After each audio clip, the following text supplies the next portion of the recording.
বন্ধুসকল আমাৰ আশে-পাশেতো বহুতো ধৰণৰ গছ-গছনি আছে যিবোৰৰ বিষয়ে আমি সকলোৱে জানো কিন্তু বন্ধুসকল আপোনালোকে এনেকুৱা ধৰণৰ গছ দেখিছানে যিবোৰ কাটিলে তেজ উলিয়ায় আৰু আপোনালোকে এনেকুৱা ধৰণৰ গছ দেখিছানে যিবোৰত বাঘ সিংহ হাতী ঘোঁৰা আদি আকৃতিৰে ভৰা গতিকে বন্ধুসকল আজিৰ ভিডিঅ'টোত মই আপোনালোকলৈ পৃথিৱীৰ কণাৰ পৰা 5ডাল গছ লৈ আহিছো যিবোৰ আটাইতকৈ অদ্ভুত গতিকে বন্ধুসকল দেৰি নকৰি আমি ভিডিঅ'টো ষ্টাৰ্ট কৰো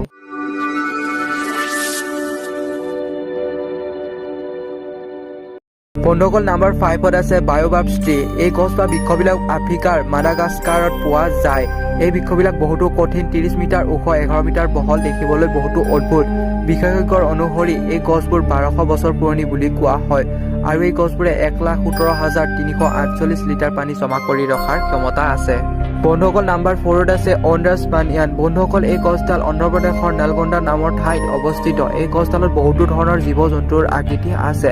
যেনে বাঘ সিংহ হাতী ঘোঁৰা কেঁকুৰা ঘৰিয়াল আৰু বহুতো আকৃতিৰ জীৱ-জন্তু অঁকা হৈছে বন্ধুসকল কিছুমান মানুহৰ মতে কোনোবাই এই গছডালত এনেকুৱা ধৰণৰ আকৃতি কৰিছে আৰু কিছুমানৰ মতে ৰহস্যময় পদ্ধতিৰে প্ৰকৃতিয়ে সৃষ্টি কৰা এডাল গছ